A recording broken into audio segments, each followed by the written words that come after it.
Princess Castro at narito ang mga napapanahong balita. Kamakailang dumating na ang Love for All Caravan sa Pasig City kung saan pinangunahan ni Pangulong Bongbong Marcos Jr., Unang Ginang Lisa Marcos at Mayor Vico Soto ang paghahatid ng serbisyong medikal sa mga residente na siyang pinaunlakan ni Department of the Interior and Local Government Secretary Benhur Abalos Jr. Layunin ng Love for All na mailapit ang gobyerno sa bawat Pilipino sa buong bansa upang mas madaling makuha ang serbisyo publiko saan mang lugar sa Pilipinas.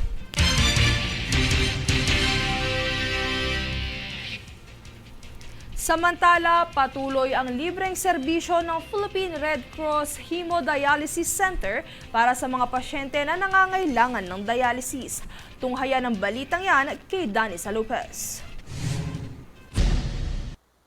Ibinahagi ng Philippine Red Cross o PRC na nananatiling libre ang hemodialysis center nito para pagserbisyohan ng publiko sa pangangailangan nitong dialysis. Base sa datos na ibinahagi ng PRC ay nasa higit 2,000 treatment na ang isinagawa nito ngayong taon.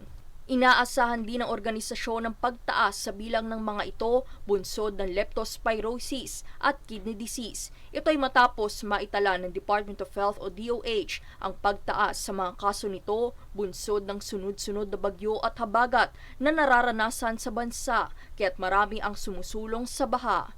Kaya't payag ni PRC Chairman at CEO Richard Dick Gordon, bukas ang tanggapan nito para sa mga pasyente na nangangailangan ng libreng dialysis at kidney treatment.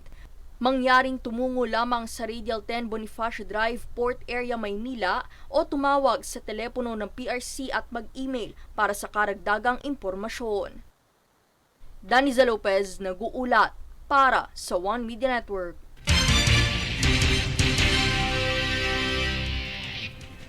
Sa iba pang kaganapan, mas pinabilis na ang pagpaparehistro ng business name sa Department of Trade and Industry sa pamamagitan ng kanilang online website. Ayon sa kagawaran, sa pamamagitan ng mabilis na transaksyon ay maiiwasan na ang pagkakaroon ng fixer. Para sa mga nagnanais na magparehistro ng kanilang pangalan ng negosyo online, magtungo lamang sa bnrs.dti.gov.ph at makukuha na agad sa loob ng 8 minuto ang inyong business name registration certificate.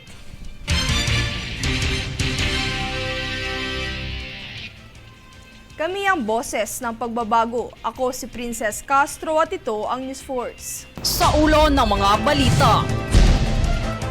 Panibagong oil tanker sa Red Sea, pinasabog ng Houthi.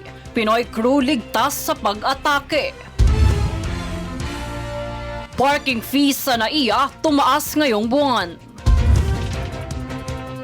Material misrepresentation sa filing ng COC, ikakaso kay Alice Go sakaling tumakbo sa eleksyon.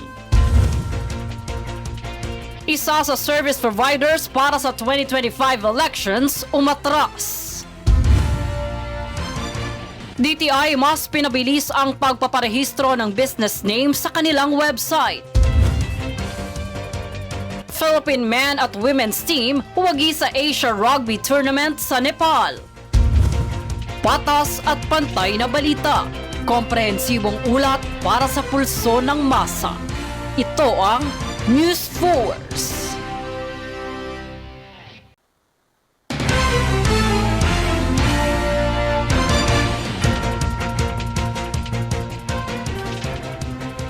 Ako si Princess Castro at narito ang mga napapanahong balita. Tumulong ang United States government na maihatid ang mga relief good sa probinsya ng Batanes upang ipamahagi sa mga apektado ng Bagyong Julian. Sakay ng US military aircraft ay mabilis na napadala ang 1,000 family food packs o FFPs ng Department of Social Welfare and Development o DSWD sa Batanes. Bukod dito ay nagpadala rin ng mga tauhan at eroplano ang US bilang dagdag tulong sa isinasagawang relief efforts ng pamahalaan.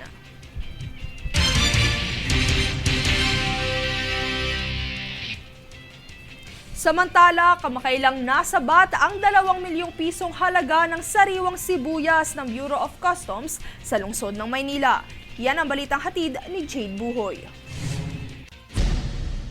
Nasabat ng Bureau of Customs o BOC noong ika-3 ng Oktubre ang isang kargamento ng 25,000 kilo ng sariwang sibuyas na tinatayang nagkakahalaga ng 2 milyong piso. Ang naturang kargamento ay dumating mula sa China at ininspeksyon ng BOC. Dito natuklasan na ang kargamento ay walang sanitary and phytosanitary import clearance mula sa Department of Agriculture, Bureau of Plant Industry. Dahil sa kakulangan nito, naglabas ng warrant of seizure and detention ang BOC laban sa kargamento. Ang inspeksyong ito ay pinangunahan ni BOC District Collector Rizalino Torralba at binigyan din ng kahalagahan ng inspeksyon upang maprotektahan ang kalusugan ng publiko at industriya ng agrikultura.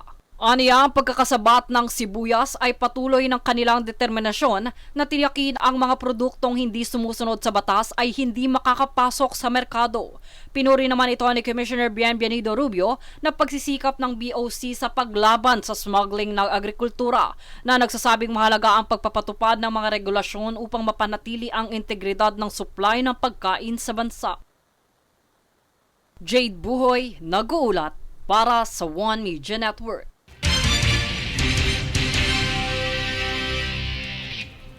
Hindi lang doble, hindi rin triple, kundi 4 na beses ang itinaas ng parking fees ngayong buwan sa Ninoy Aquino International Airport o NAIA.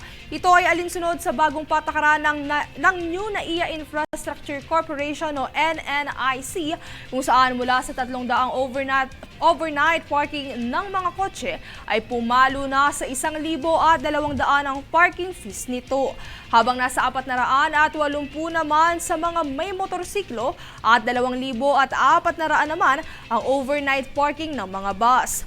Tugon ng NNIC, ito ay para sa inaasahang pagsasaayos at pagpapanatili ng mga pasilidad sa paliparan. Ilang motorista ang dismayado dahil sa taas singil na parking sa NAIA kung saan wala na halos nagparking sa naturang paliparan.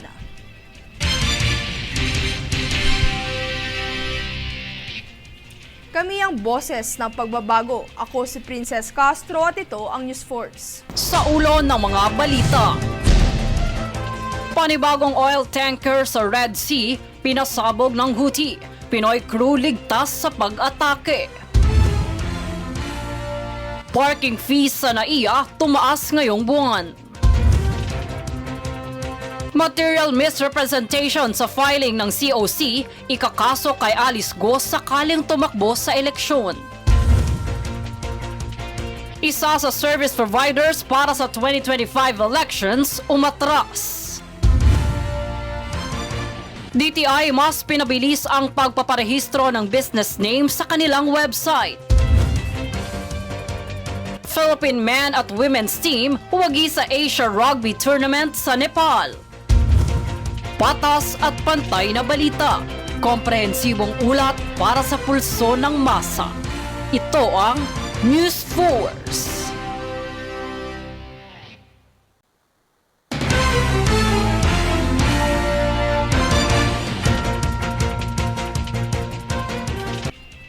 Ako si Princess Castro at narito ang mga napapanahong balita. Nanawagan si Senador Raffy Tulfo sa mga Pilipino na nasa Lebanon na lumikas na dahil sa tumitinding tensyon sa pagitan ng Israel at Hezbollah. Anya, patuloy itong nakikipag-ugnayan sa DMW, DFA at OWA para tutukan ang lagay ng mga OFWs na naroon at ang voluntary repatriation nito. Ibinahagi naman ni Tulfo na nasa 430 OFWs at 28 dependents na ang na-repatriate sa kasalukuyang Alert Level 3 na estado sa Lebanon.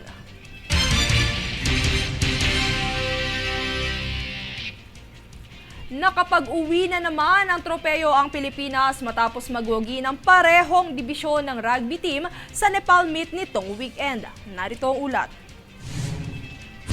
Dobleng tropeyo na naman ang naiuwi ng Pilipinas matapos pamunuan ang Asia Rugby Sevens Trophy 2024 na ginanap sa Nepal nitong nagdaang Biyernes at Sabado, ika-4 at ika-5 ng Oktubre. Kapwa nagwagi ang koponan ng Philippine men and women rugby teams. Sa unang minuto pa lamang ng finals ng men's team ay makikitang matatag na depensa na agad ang ipinamalas ng bansa kontra sa Chinese Taipei. Bagamat may iilang puntos na nasamsamang kalaban, ay hindi naman nagpadaig ang Filipino rugbymen kung saan lubhang nahirapan sa paggawa ng puntos ang kabilang panig. Kinalahati ng Pilipinas ang puntos na nagtapos sa scores na 27-14.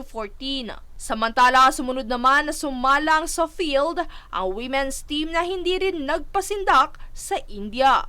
Naging mainit at dikitang laban ng dalawang koponan, ngunit dinomina ng Pilipinas ang laro sa scores na 7-5 kung saan hindi na hinayaan pang umiskor ng Filipino Ruggers sa ang India sa huling segundo ng gameplay.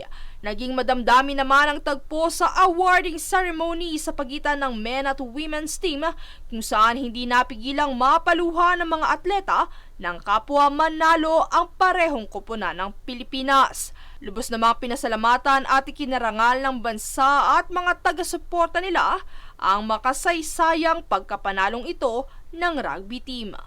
Princess Castro nag-uulat para sa One Media Network.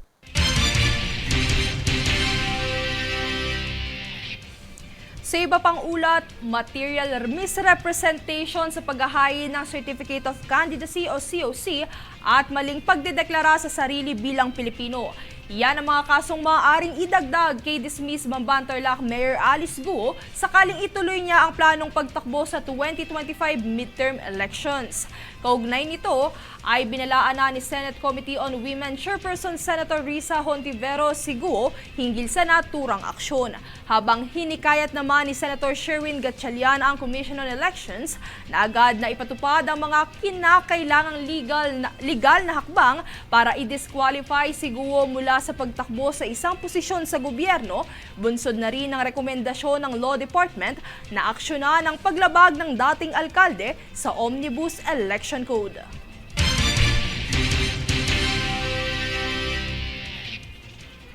Kami ang boses ng pagbabago. Ako si Princess Castro at ito ang News Force. Sa ulo ng mga balita. Panibagong oil tanker sa Red Sea, pinasabog ng Houthi. Pinoy crew ligtas sa pag-atake.